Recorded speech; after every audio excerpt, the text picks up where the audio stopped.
Welcome to Always Be Connecting. We're going to do a marketing episode. So we have brought on everyone's favourite CMO-for-hire, Geoff Main. Everyone's favourite. Yes, that's something I've never heard about me before, but it's very kind. But I'm looking forward to chatting. Should be interesting, especially talking about connections and how everybody goes about doing that in marketing and in life, right? So. Well, it's interesting marketing being, you could be everybody's favourite. Because it reminds me of a time I was in New York, and I say this a lot to people, but there was a sign that said, world's best beach bar in the middle of New York City. And I just thought that's just classic marketing right there. Well, it's not only doing something that's slightly differentiated, it's doing something that's going to stand out in someone's mind. And it's probably over-promising, which is a good form of marketing puffery, where you kind of set the objective for where you want to be and you go for it. And we use that sometimes with clients where it's, Australia's number one has been used, or Australia's leading, or different things. We may not be there yet, but we know that's where we want to go. And who can prove it? Yeah, and it's weird. Like, there's so many marketing agencies, but the weird thing when talking to people overseas about what we do, not just in terms of what I do for marketing, but also what I guess Passionbury does, which we'll get into in a sec, is that they say it's unique, and I go, it's not. But when you take the different elements of what we do together, evidently that's what's unique. And it kind of leads me to go, well, it may not be how I'm not definitely going to make millions, but it's definitely going to make me happy, and it's definitely going to help others be able to achieve some of their goals and dreams. And so that's not a bad way to kind of live what you do and how you do it. So it's a lovely purpose. Yeah. You got to have something that, I fully respect people who are like non-empathetic. I'm all about the numbers. They're running share trading schemes, finance, whatever, and all that sort of stuff, or people who don't care about anyone else because it's all about themselves. That's not a bad thing to have, but like with everything in moderation.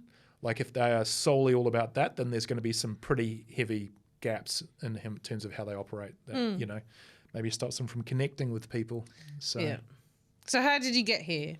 What led you to this path? And what do you think your sort of superpower value is? Growing up, loved sport. And I couldn't play it, I wanted to sort of be a manager or a CEO of a sporting club or anything like that. Yeah. And so that kind of led me down sort of a management degree, which doing back home in Hamilton in New Zealand.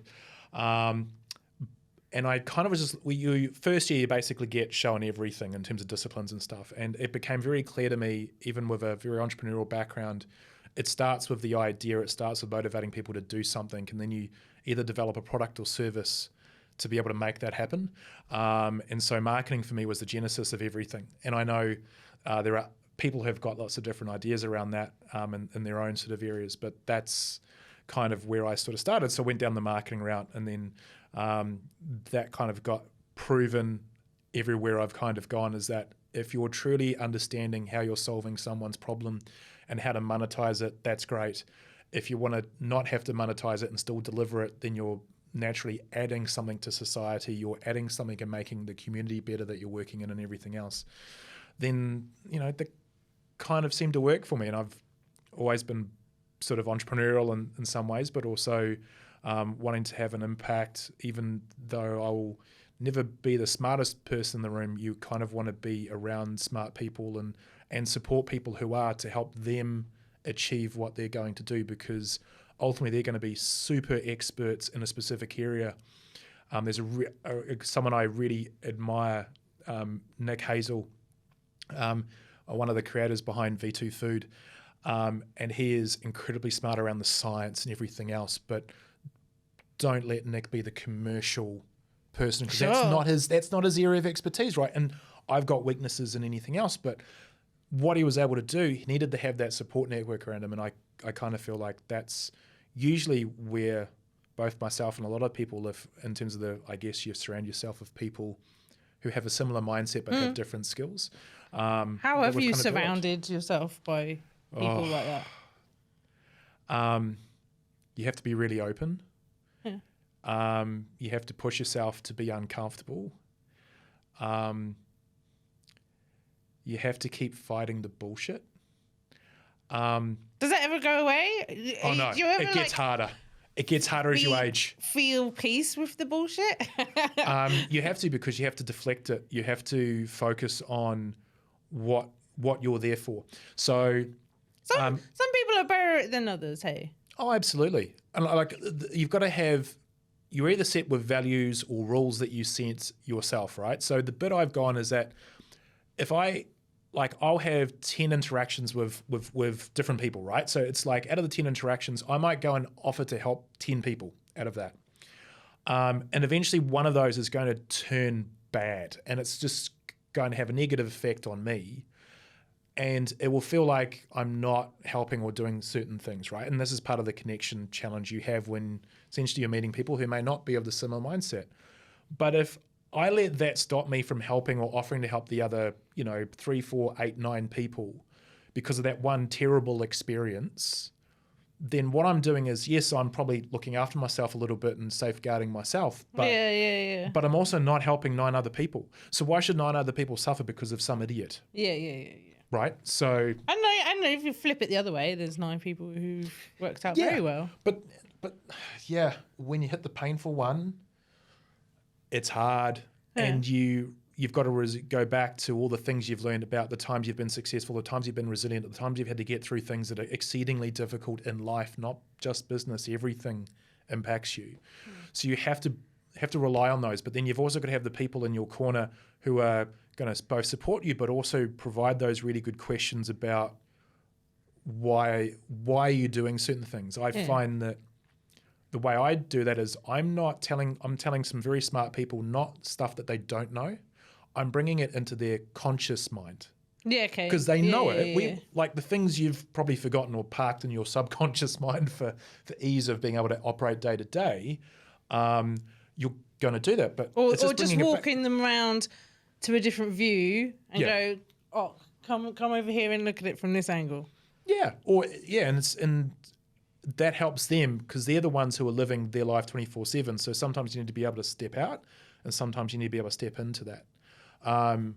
And so they're the ones who are seeing all the interactions. So it's like, well, have you considered how this feels for them and this? And I'm lucky enough to have some people who I can have those honest conversations with, who are CEOs, CMOs. Like when I had a really great network in New Zealand, and I came here and I knew 2 people, and I had a job to come into, which was great. Yeah. But even after a year and a half and watching that both flourish and implode at the same time, I essentially still only had a few people that I knew.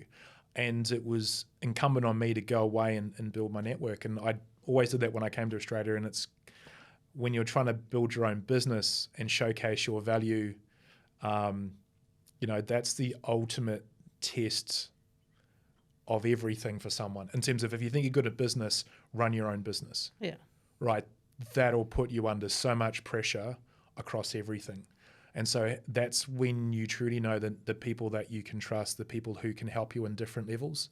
I've got people I can talk to about issues around work, but they're not going to be a potential client, or they're not going to be someone who can give me marketing advice, to give me different pieces of advice. You have to surround yourself with the different people and understand the different levels that they're at.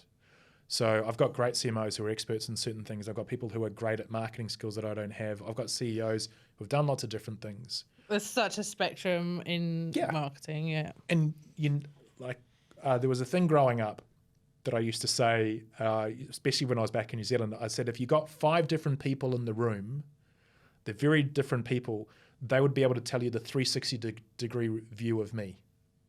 Yeah, but they don't know each other. So for me, I feel like I've got to compartmentalize life in terms of how I connect. But it's also because, when you're doing sports stuff, that's different to when you might be working in corporate or business or work versus what you're like with your friends, especially the ones you may have grown up with or picked up along the way, or, have kind of come for a reason, a season, or forever. Yeah. You've got all these different people, but they kind of know you, but they can also be quite disconnected. So they don't see what you're like at work. They just know you because of playing sport. Yeah. So that's kind of how I've all these different things and different philosophies have come about from everything that I've watched and learned and been open to and considered and tried to be critical of both myself, and I've been lucky enough to have some really good teachers along the way to get to this point. And I'll be better and stronger in a few years in a different sort of way. So because you've involved yourself in a few bigger ideas, like you're working with startups and governments and a range of different things. So sports clubs or coaching and mentoring and just trying to find not just commercial. A lot of it is commercial, but So I've been a running coach, a triathlon coach, a football coach, and while I've been here in Australia and back home, I do at least mentoring with startups. Try and do a couple of sessions a week, which is unpaid. Although it's funny how even most mentoring in startups here in Australia is unpaid, whereas in the States and with the startups I work with in the States, they pay me no matter what, because that's just how the ecosystem works. It's way more developed there, right? But that's also not why I do it. I do it because I'm learning from all these different startups and how they do things and what they're trying to achieve, and to bring that back into the commercial side. Sure. But then, these are people innovating, so they're on the absolute forefront. Ideally, or it's and with the startups, there's jokes made as like there's at least 10 people have come up with the idea around a specific type of AI niche product just in Sydney and Melbourne, let alone the rest of Australia, let alone New Zealand, let alone Asia Pacific, let alone countries in Europe. So you're like competing globally. And so that should put you under a good amount of pressure to try and work out how you sort of expand and grow. But that's the same idea that from a sporting perspective, when I was trying to be as good as I could at cricket, I knew I was competing against the people in Hamilton, but I was competing against people in Northern Districts, which is one of the first class sort of groups within New Zealand. But then also trying to compete at an age group level against people in New Zealand, but then also then competing against all the other age groups, because when you get good enough, you're playing against a whole bunch of different ages. Then you're competing against all the other countries. So that challenge of how good do you want to really get to, you focus on being the best that you can be. Yeah. And you put every effort into it, and you specialize in the things that you can, and try and that maybe 1 or 2, 3 things max you can do at a time. But I've also mindful and also have elements of being a jack of all trades as well. So it means I excel, but am I the best in the world? No. But that's something I've had to try and overcome a little bit by, well, what am I adding to the conversation around content or marketing or strategy or execution? And I kind of, well, these people are all doing really cool stuff and they've summarized it already, and that's fine. But it's just like you talk to people and they kind of go, well, I had no idea that existed. And I'm like, I forget in a different algorithm, Yeah, I forget that I'm in a different place, and that helps people. And maybe my way of doing things is to help amplify or create that content, or find a place for that content, people to know that where to come to find out these things. And that's part of one of the various ideas that's being worked on at the moment, which will help people connect with the right type of ideas. But the world is a big place. Anything you can do is expansive and goes everywhere. How you approach that, and what you choose to spend your time on is perhaps one of the most important things you learn about yourself and what you do, and who you want to connect with, and how you want to connect with them, and why. So we talked a little bit about networking and connecting that way and idea sharing. Then how do you define marketing, as in what it actually does? Well, before we have any concepts of what this show is or anything like that. Marketing is there's so many definitions, and I'm probably going to give one version of about 10 I could probably say, but marketing is about finding a way to promote a good or service that solves a problem that you can monetize.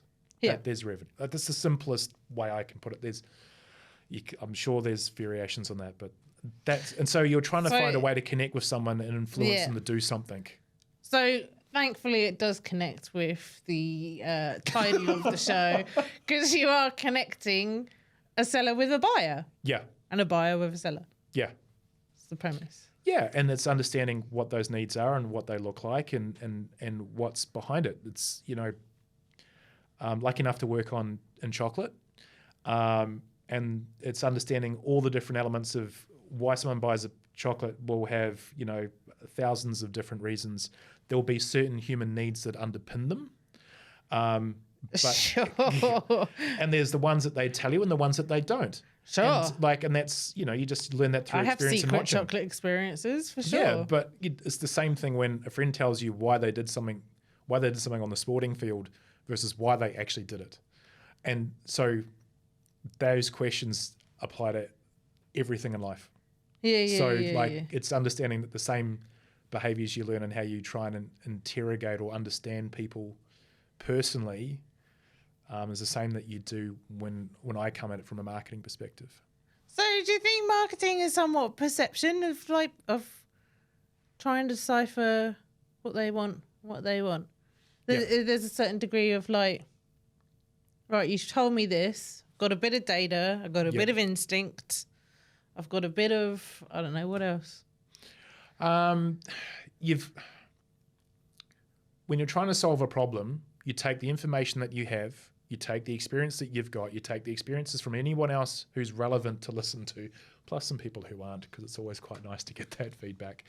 And then what you're doing is you come up with a theory, hypothesis, you've got a product or service that you can sell or one that you have to build or whatever, and then you go out and do it. Plan's great, and everyone's got a plan to fight Tyson until he punches you in the face. So same with a marketing plan, same with anything that you're doing. You've got a plan.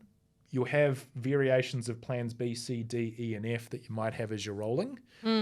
But what you're doing is you're testing ideas, seeing what works, what doesn't, and getting to a point that allows you to make a decision. So is a decision of, do I want to keep testing? Does this idea have merit? Is this where I want to spend my time? Do I want to solve this problem? Especially for founders. Do I want to solve this problem potentially for the next 3 to 10 years of my life? Because if you're in, you're in. Yeah, you have to own it and love it and deal with the pain and see it through, and see it through different stages. So it's the same thing from a marketing standpoint. You have to share that passion. You have to provide whoever you're working with the right questions, the expertise, the thinking to help them answer the questions that they need to answer about when they go to the next step. So when I'm in a mentoring session, the amount of times I've gone, can you help me with the sales process? I'm like, I could, but maybe you only have 1 or 2 customers. But actually, you need to be the person who's doing the selling. You should have people that you can call on and help you. But especially early on, you're trying to work out whether this idea has merit. So you need to be listening to the customer. You need to be interviewing, researching, understanding what they say versus what they actually do, and understand the difference between those two things. Because then you're going, okay, well, how do I tweak that? Or there is so many startup stories about, we thought we were solving this problem, then we realized actually we're solving this problem. And so we pivoted. Yeah. So you could tie yourself up in knots. Yeah. And so that's why the about ability... the how you structure that sentence on your homepage. Do you know, I've been there. Yeah, no. What value are we doing? And so part of that is on the website. Part of that is via the conversations you have with people, and the amount of times you pitch yourself as a person in terms of when you're at the pub and someone goes, "Well, who are you? What do you do?" And you're more than just your business, but we'll lead with businesses because it makes sense. Well, we're talking about this, but I think it relates to marketing businesses, marketing yourself, having a career. Any time you are finding a buyer and a seller. Yeah. If everybody is in marketing, in the sense of, if I just take it from the simple fact of, if you're looking for a life partner, whatever gender that may be, you are marketing yourself to people to find the right long-term partner for you, if that is what you want as a goal, right? And that's most people, but doesn't have to be, right? So the problem with the challenge with that, sometimes everyone thinks they're a marketer. So they think they know marketing and how it works and everything else. And I'm just like, yeah, common sense is an absolute key part to marketing. Yeah, Understanding people is a key part to that. But where people go wrong is they start making assumptions which can be fine, but if you don't test them, Yeah. then you're going to Rookie get some things errors. right, but you're going to get some things wrong. And the difference between great and outstanding marketers is not just about that. You've got to manage all the stakeholders and you've got to manage structures and everything else. Yeah. But, a difference in success rate of 15 to 20% can take you from, top 30% of marketers to top 2%.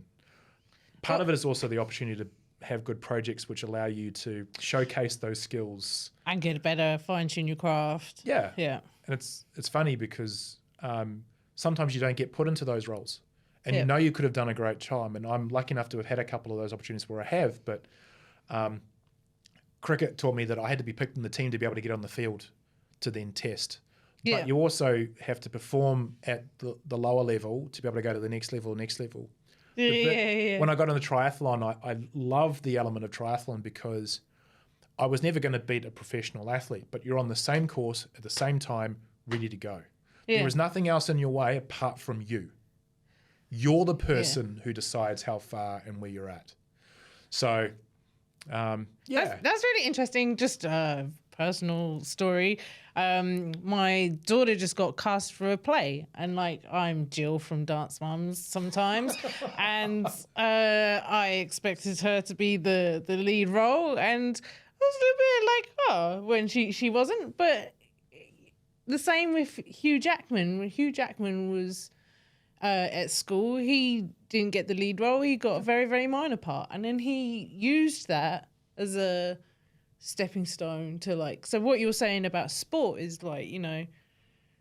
each step is another part, and I think that's the same in marketing is a journey of testing the market. I've heard people talking about being directionally correct before of okay, we got a little bit of a response for this, let's try it a little bit more here and test it out that way. So get better. The thing around business is that technically you might not be able to get the dream job that you want, but you can always take a product and start marketing and selling it. Yes, you're competing against a whole bunch of other people, but that's the nature of the environment. You're always competing. Yeah. But if you want to show how good your marketing skills are, go and do it. I was lucky enough when I was growing up, you'd have to do fundraising and everything. And so one of the things I always loved watching cricket. So how do I get in for free? So I got in for free because I would work in the Coke van, which had a really good line of sight. But I was also selling pies and Cokes to people. I'd also eventually pick up other jobs. So not only did I get to watch the cricket, but I also got to learn how to motivate people to, so do you want a pie and a Coke? Or you look thirsty. I'm pretty sure they want a solo as well, right? Yeah. But that was the entrepreneurial part of me coming out, how do I sell clothes pegs as part of my fundraising? How do I sell pizzas and all this sort of thing? So I got to kind of test it out, but I'm competing against myself. I'm not trying to compete with 100 people to get the single job, because as soon as you get the job, that's not the goal. The goal is to be successful at what you're doing. And sometimes sounds like you're having fun as well. Yeah, I'm now at the point which is still comes up with its own challenges, but I get to pick my clients. I get to pick the projects I want to work on. So I'm not going to turn down insane money, because that would be nice, but that doesn't happen most of the time, if at all. I do have clients where it is a bit about the money, but it's always got to be about something else. So for me, I've got a client that's working in fintech, and it's the challenge about B2B and B2C for them. So there's a business challenge, and trying to work that out and how to solve what they're doing is really interesting. I like problem solving, and that's something I learned in terms of what I loved doing when I was growing up, whether it's, crosswords or puzzles or computer games, for example, right? So you learn out what you really like and what you potentially could be good at, and then you map it to a job. So I know I've kind of got a little bit off tangent, but it's those sort of things that you start to learn, okay, well, it's you putting yourself or putting barriers in your way from being successful. yes, there are barriers put in your way, and yes, opportunities are harder, but you've also got the opportunity now, more than any other decade, and it'll keep getting easier and harder in different ways to be successful. Like if I had the opportunities to be able to sell globally, I wouldn't have been selling pies, and I probably would have done some pies and Coke on the cart because I would have been watching cricket, right? But I would have been able to set up my own website. I would have been able to do all these different things to test and sell things and make money. Like playing with AI now, you know, the advantage is time. So you can become an expert no matter what age you are around AI and what's going on and everything else, which will blow everyone else like myself who are experienced or don't have enough time because we're busy managing our clients or managing our people or making sure the business kind of runs. So for me, when I was mid-20s, it was social media was the bit that the older people needed help with, or the bit that I found in my first job it was very glass half empty versus glass half full environment. And so like the phrase, what would you know, was a phrase that was used often with me because I was making statements. And so I very quickly learned to link it back to the numbers that I was working on a daily basis around what was coming out of AC Nielsen, what was coming out of the reports, what was coming out of ad hoc from a sales perspective, because my superiors didn't have that data, I did, because I lived in it day to day. So that's how I backed up my opinions. It wasn't an opinion based on my life experience. It was based off how I was interpreting the data and then asking the open-ended questions. So do you think that's like a moment in every marketer's life when they move from junior mindset to from what they know to what is known? There's various stages, and especially as someone who now coaches them and watches and thinks back about what sort of boss did I want to become and what sort of boss am I being. Yeah. It's a journey because I've likened it maybe on this podcast before to your journey in relationships. At 15, you're not very good at relationships. And at 25, maybe you're a bit better. And it's the same with being a manager. Like the first year you're a manager, you break some hearts. Yep. So your heart gets broken sometimes too. Yeah. And like 10 years in, you're getting a bit of a hang of it and you got a bit more respect for people and yourself. Yeah. and you've learned a few things, but also like I was lucky enough to, I just learned a lot of this stuff early and then I kind of saw it. And I think it was more from a basis of how I just watched how people worked and operated and everything else and tried to take in as much information as I can because I wanted to be as good as I could possibly be. Yeah. It's just me, right? So watching someone who I have a lot of respect for, people who I thought were experts in their field, and just watching them have bad days. Watching someone I have huge respect for go through a marriage breakup and watching, like, people go, oh, yeah, that makes perfect sense, right? But then think about the days when you're not on your game. And it's knowing that happens. But it's about, okay, well, how do I be better the next day? Or how do I kind of deal with the stuff to enable me to have those really good days? And I learned that in sport because it's like, well, do I sleep well? Do I drink alcohol? What food am I taking in? What music am I listening to? What's the people that I'm listening to? And how do I take them out of my head? So when I go out onto the pitch to perform at the best level that I can, what does that look like? Mm. And so there are days when it doesn't work and days when it does. And you kind of build this up so that you try and give that, as a leader, you try and give those opportunities to your team. You also test them a little bit by saying, okay, well, you want them to be proactive in coming to you, but you also want to kind of tell them what you're looking for from them and seeing how they respond. You soon know the high performers because they'll come at you with things, I'd love to be able to learn this, I'm looking at doing this, or can I help you with this? They want to be involved in learning and getting better. Yeah. But then they also take on the feedback, and as a leader, my job is to make them have a level of foundational safety that they know I'm not here to crucify them to make them feel like crap. I'm here to make them better, but I also need to get them to understand I'm here to hold you to standards that I want you to get to. Mm. And I use different phrases and different styles and everything else to do that. But I also understand These phrases sound interesting. but I also understand I've got people who want to just tick things over, and that, you know, they're not looking to improve, but they are looking to do good work. But they also want to go out at the end of the day and spend time with their kids or family or whatever. They've got other priorities, and that's completely and utterly fine. So you push them in the right way, but you don't overdo it in a way which makes them feel like you don't appreciate what you're doing. But then there's the people who want to go harder and faster and better, and my job is to enable them so that I train my people so they're good enough and they're great enough to leave as quickly as possible. But I also need to create an environment that makes them want to stay. Yeah. Or how it should work is they will leave because if I make them good enough, they should leave. Yeah. Or I create a business that's big enough to be able to handle them.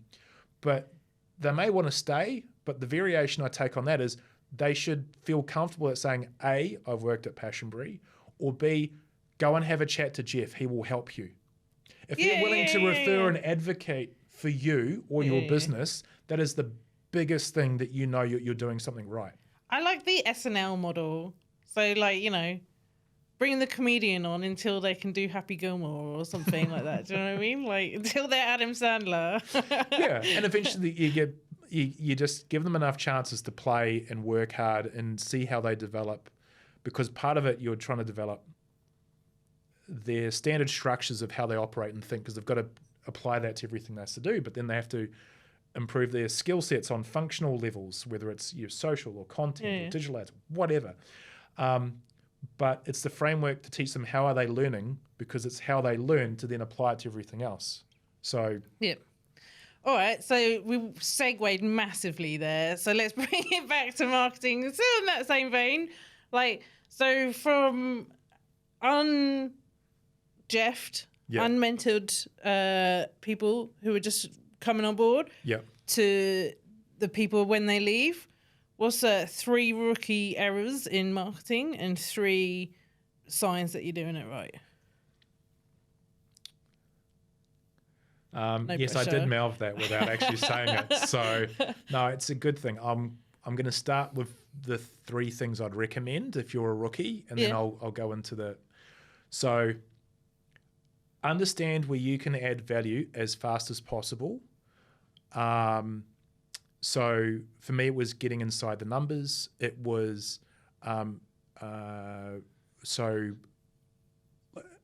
They would go, oh, we're at 48% market share. Yet we're at 47.2% market share for the last 4 weeks, but we're averaging at 43% MAT. So we're growing, which is great, but that's where we're at currently. And I think the difference is numbers between Woolies and Coles. I'll use Australian terms, different. So you're immediately giving something that is tangible to a senior person that helps them be better. Yep. That's not just a rookie thing. That's everything. No matter when you get to middle, higher, there's always someone above you. How are you making the people around you better and stepping up? So the second thing that makes you really more successful. And sorry, before you just jump on your first point, show your value. I love the way that you said show your value by giving to everybody else. Yeah. So your value is measured by the people around you. Maybe not just measured. I think, because if you measure yourself on everyone else, that can get deadly in regards to how you value yourself, and also the mental health in the place where it was a glass half empty versus a glass half full. Like, that can get you.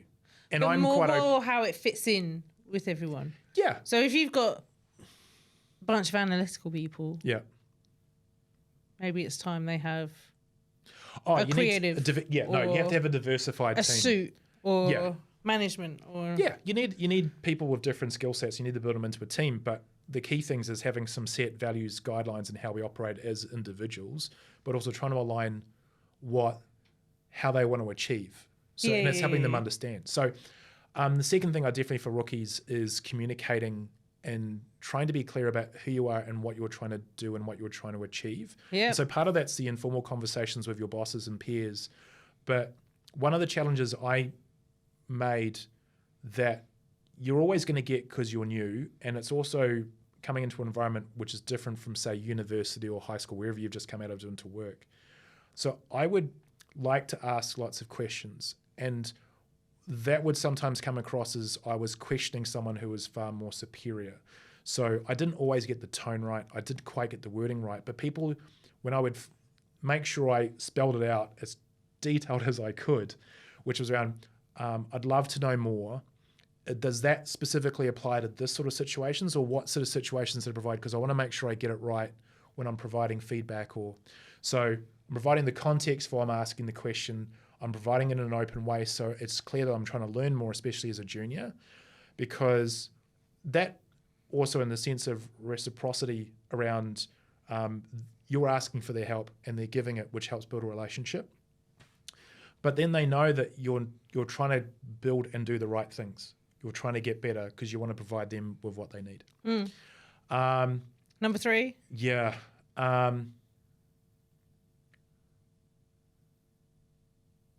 So watch and learn and take everything in and assess. There's another one I want to say about being proactive and offer yourself and being out there and trying to say, hey, can I help with this or this? Because you'll learn lots by doing. But the bit I tell my team, especially ones who might be in the first sort of 6 or 7 years of their career before they get to people manage and before they become a proper marketing manager where they're actually got control and I'm not around, it's their job to do things, is that for the first 6 or 7 years, you get to be the marketing manager without having any of the responsibility, any of the issues, any of the things going on. You get to question, how would I do this? If I was Geoff, what strategy would I build? What would be the touch points I would use? And you get to build out your own plan in your mind for the next 6 or 7 years on every single campaign. You run, I run as your boss, the other departments run, other brands run, without you being, okay, now it's me in the driver's seat, I have to do this now. Yeah. So you get to practice being a marketing manager for 6 or 7 years, and ultimately you get to build those skills as you go, but you need to do that because you're not just turning up and managing people as a boss. Kind of varies. First day on the job, my very first job, I was walked into a room in the afternoon told, oh, there's a project team meeting and it's going to be a project that you're working on. I was walked into the room, then told I was the project leader.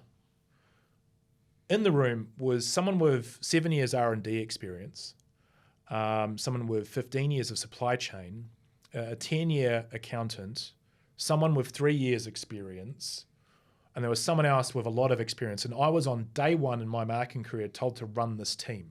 I was walked into the fire pit and just left. That's not a good way to do it. I know some people will advocate just throwing the baby in and seeing what happens. But that's true. But generally, it can be unfair at times. Yeah, it is. There's no guidance and no nothing. So that was the bit where it's hard to be successful in those instances. And then when you wonder why someone's not being successful, you have to question the fact that having gone through the ups and downs as a leader, and this is same with when I'm dealing with clients or my team or anyone else, right? If you're successful, it's your success, but it's my job to put you in successful situations, provide you with a support network. If you don't succeed, I have to take responsibility for that. 100%. Because I have not supported you or found a way to get you to be able to be successful. I've potentially not given you good guidance. I've not done that. That's your job. That's your great almost leaders, only job. I've watched a lot of people not do that. And then those leaders lack either empathy or understanding or a wider sense of their role because either they're not comfortable about having that type of connection or ownership of the situation. What they'll do, as I learned a couple of times, is they'll go, oh, it's all Geoff's fault. I can't believe Geoff did that. I'm like, you asked me to do this. I kind of followed the instructions you gave. I've done all the survey results. You were fine with the numbers, but then you were wondering why I was presenting it to the sales team when literally that was in the conference presentation list of what was being presented. And now you're questioning the head of sales as to why she signed off on it.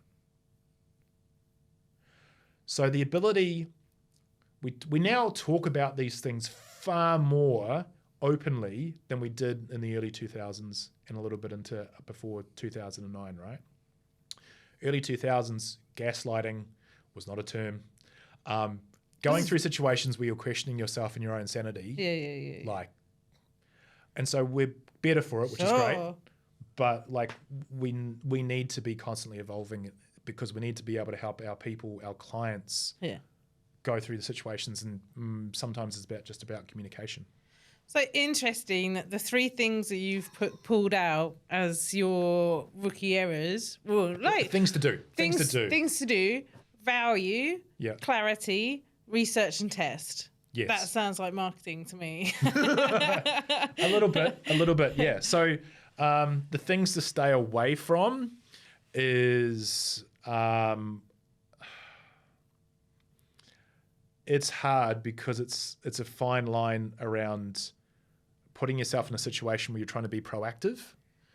I think the one thing is not being able to understand the room or not being able to understand the culture or the behaviors or the unwritten rules of an organization. If you just go in and operate, you're more likely to be unsuccessful than if you take the time to understand how that all works. And that goes for everything, doesn't it? It's like if you've got a social media audience or if you've got a room of people to address or anything, if you go in there, this is what I have to say, then you're going to be less successful than if you take a hot minute to listen. Yeah. Build relationships with your colleagues. You're in the trenches. I still have relationships with 3 of the 4 marketing coordinators. The 4th person's unfortunately no longer with us, but we're all connected on Facebook, which is the tool du jour for people of our age. But you need that support network because they're the ones who understand the environment that you're in. They can provide feedback. They understand the challenges you're in. You're all trying to prove yourselves, and it's a challenging environment because you want to prove that you're better than them, but you also need to know that you need each other to sometimes survive if you're in a difficult environment. Well, that's it. Everyone's going to have a moment in their career where they're going to need to be backed up. Yeah.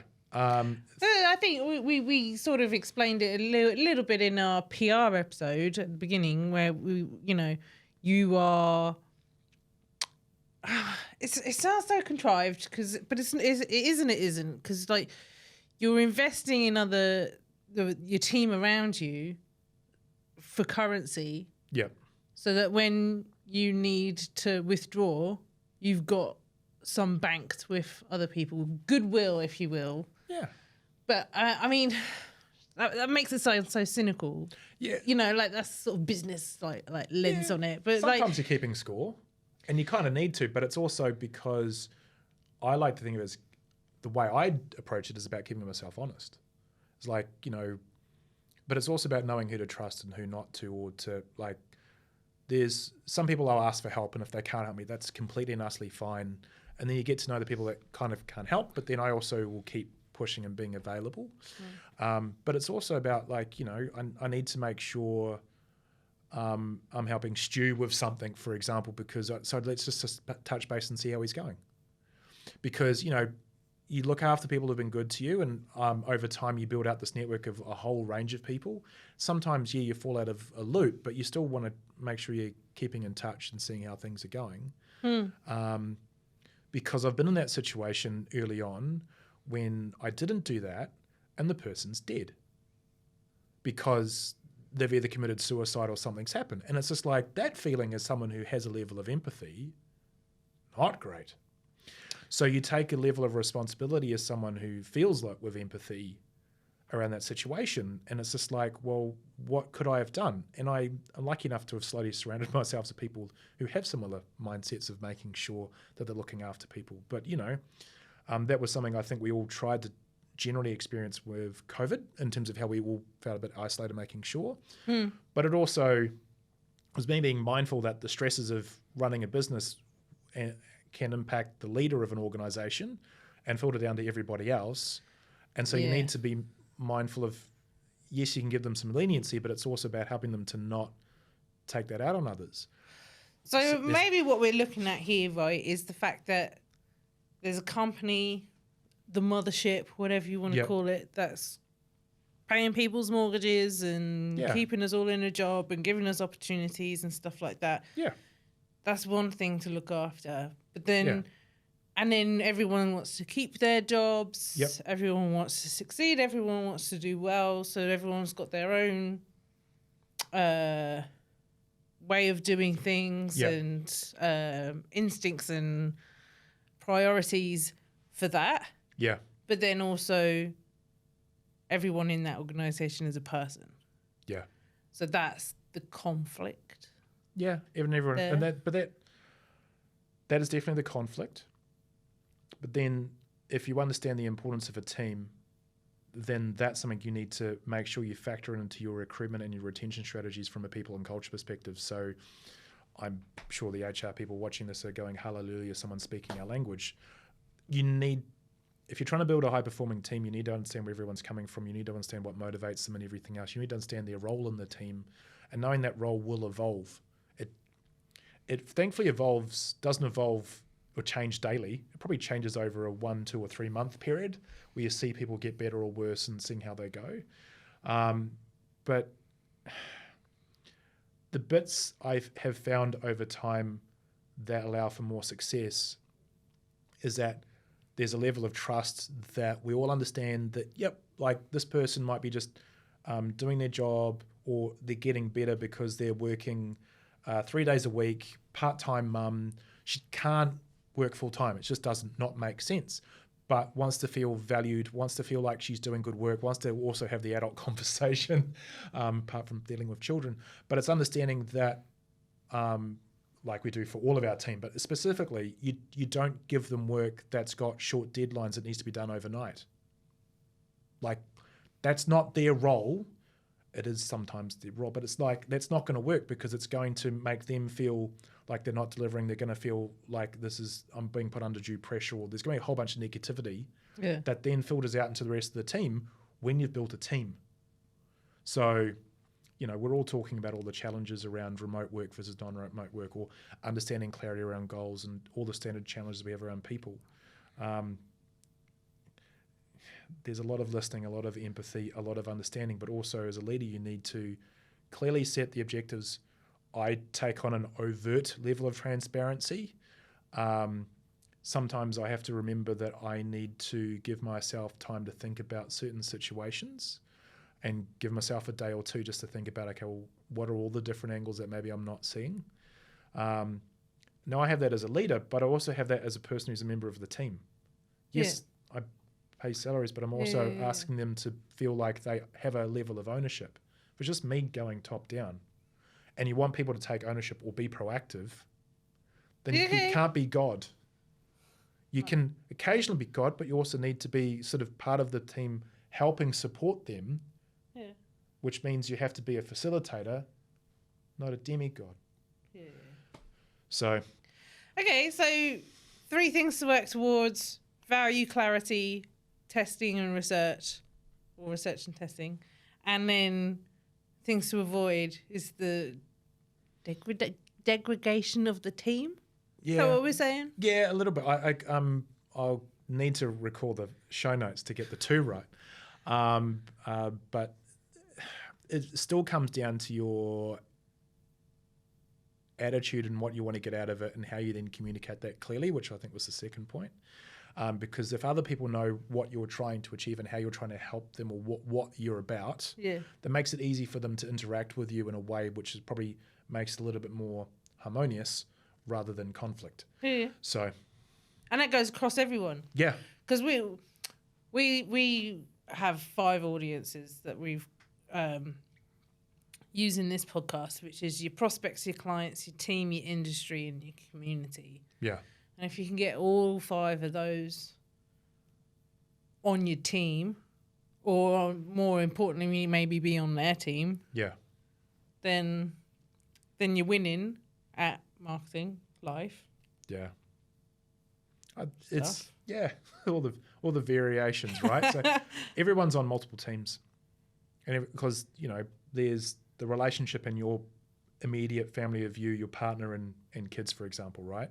And if it's just me because I'm single, but like you've got that team, but then I've got like housemates or people who share that sort of being single part. Then you've got the team at work, you've got the team at sport, you've got the team in the wider family, cousins, your mum and dad, that sort of part. You're part of a huge amount of teams, and you play so many different roles across all of those teams. And so depending on what motivates you and what your goals are and everything else, you then have to define, well, how do I want to interact to live a life that I want to live? And sometimes it's going to make you helpful, successful, or happy, and sometimes it's going to not help you be successful, and you're going to wonder why. So being able to connect is really important. Being able to understand and listen and try and put yourself in other people's shoes seems to be harder for way more people than I think it should be, but there you go.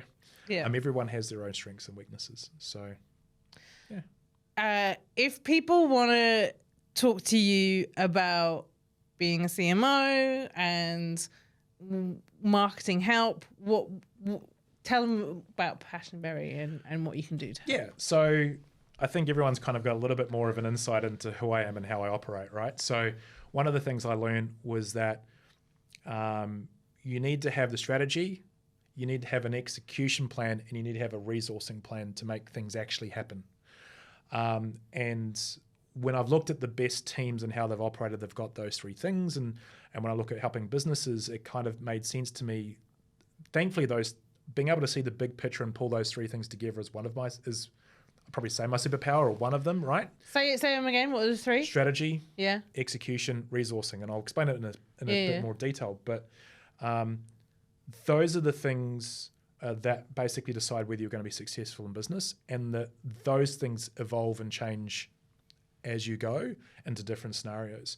And when I'm talking to lots of different businesses, even when I was in corporate or anything else, if I had a team that was aligned with what we were trying to achieve and had different sort of a clear strategy, clear goals, and everyone bought into it, one of my favorite teams that I used to use as an example was in 2006, I was going away to the Football World Cup.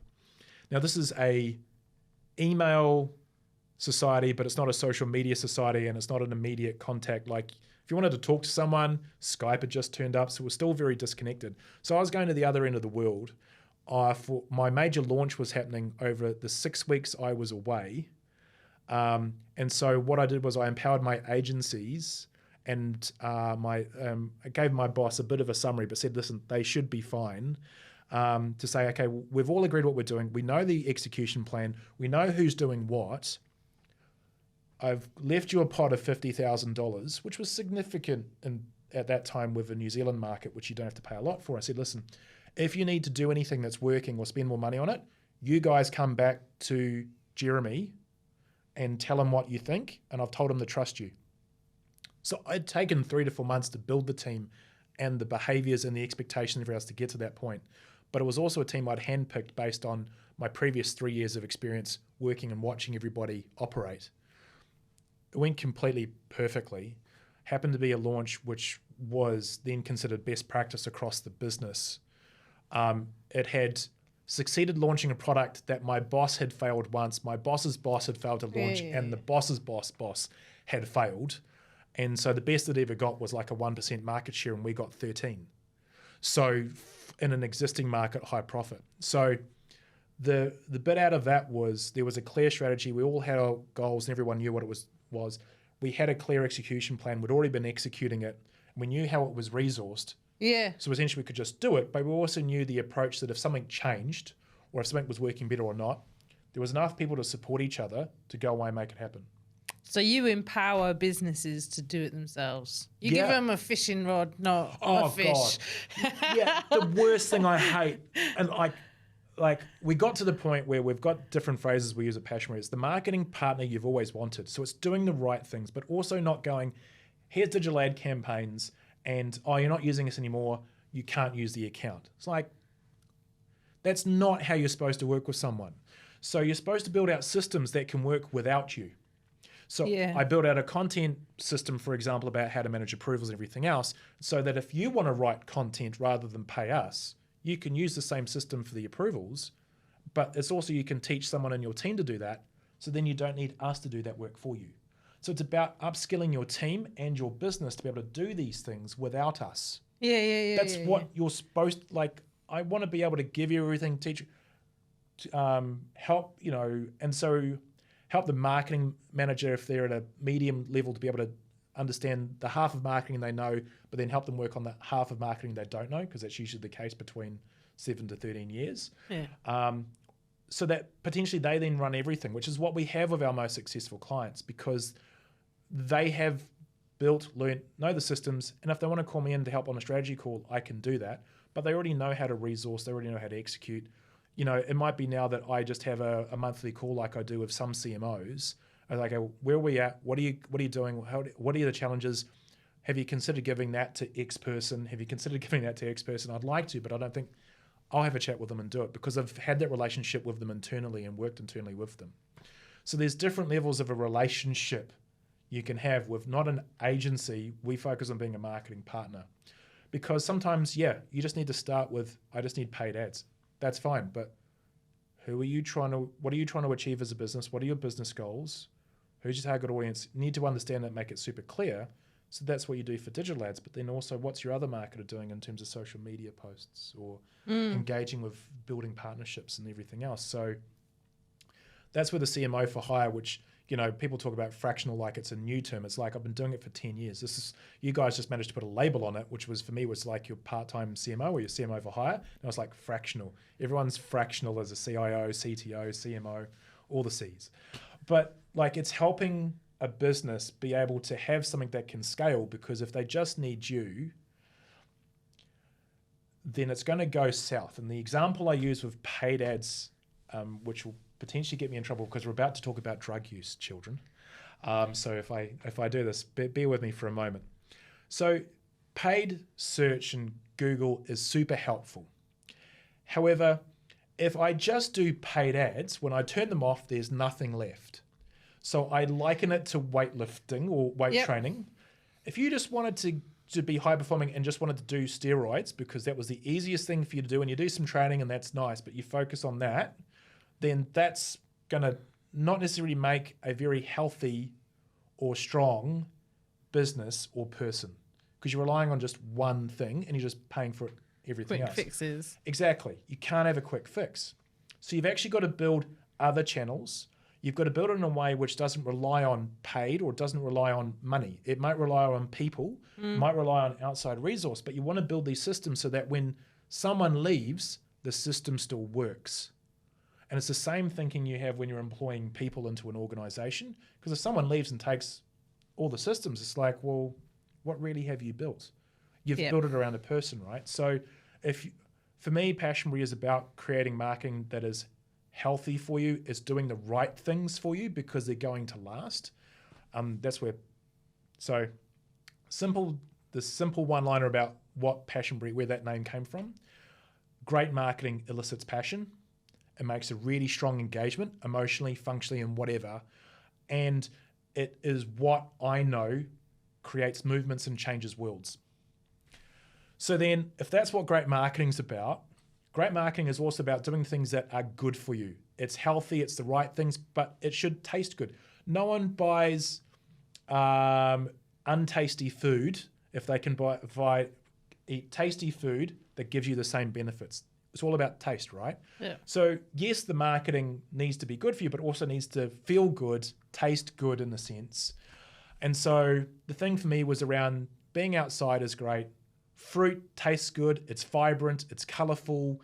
It's good for you. It's got a bit of a sugar hit with it as well. And being outside elicits those emotions. So we kind of got to this whole passionberry fruit style, because fruit is good for you. You keep eating it, you become healthy. It makes you feel good. It's passionate, elicits that emotion. And that's what marketing should do. Okay. So that's where Passionbury came from. And where can they find you? Passionburymarketing.com. Yeah. I'm generally on LinkedIn as Geoff Main. He's a good person to follow. I actually that's how I've met Geoff Hayes. Following you on LinkedIn and getting in contact after a passionate discussion about a certain topic. I kind of learnt that I want to share more of the stuff that evidently I know that just seems normal to me, but a lot of people don't. And so I've just been using LinkedIn. Yes, I could have a newsletter and maybe I will, but like at the moment I'm thankfully busy working with clients and mentoring startups and mentoring CMOs. Yeah. And the mentoring doesn't make it seem like I'm talking down to them, because it's more just having that sounding board or that person that they trust that they can have these conversations with, who understands the challenges. Like the one I had There are last... a lot of lonely people in the world who just want to have a chat. Yeah, and especially when you're at the perceived top. And like one of the conversations last week was talking to someone who's trying to deal with the board and trying to understand how the hell do I get them to understand what they're wanting to do is wrong, and that it needs to look like this. And so we just soundboarded all the way through it, and then she came up with the answer. I didn't have to come up with the answer. I was just coming up with different options, but also asking the right questions. Yeah, okay. She's the person who understands the board the best because she's living and breathing them 24/7, right? Yeah. So, yeah, you help in small ways, you help in big ways, but if you keep doing that, you build a community of people who want to help, who think like you, and eventually you start surrounding yourself with people who are positive, who can help, and if they can't help, they want to. Yeah. And that resonates with me, but it also makes me better. It also challenges me to be better. And, you know, that works for me.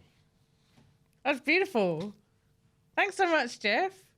And if you do want to follow Geoff on LinkedIn or visit his website, it's a really great service, Passionberry, the CMO-for-hire. There's a few other... We do three simple things, which is we will provide you with marketing services like an agency would, you know, email content, branding, website, like all of it, apart from PR. Then there's the bit of the CMO-for-hire where you need someone to come in and maybe work on a specific project, or part-time come in and support your head of marketing, which is sometimes I'll come in and be a 2IC because it's too bigger a gap, or just solve a problem, but then also provide some services. And then some businesses just need a marketing team to do everything for them, and eventually that will translate into that second service, because eventually we'll show, well, the content marketing is working, go and hire a marketing person who focuses on content to be in your team, because they can expand out what's working, and we'll focus on the other parts. Yeah. And then you just become someone they can call on when they just want to have a chat or talk about issues, because you understand their business intimately. And so, you know, it's a good way to live and a good way to learn as well. Yep. Perfect. Thank you so much, Geoff. My pleasure. Thank you for having me.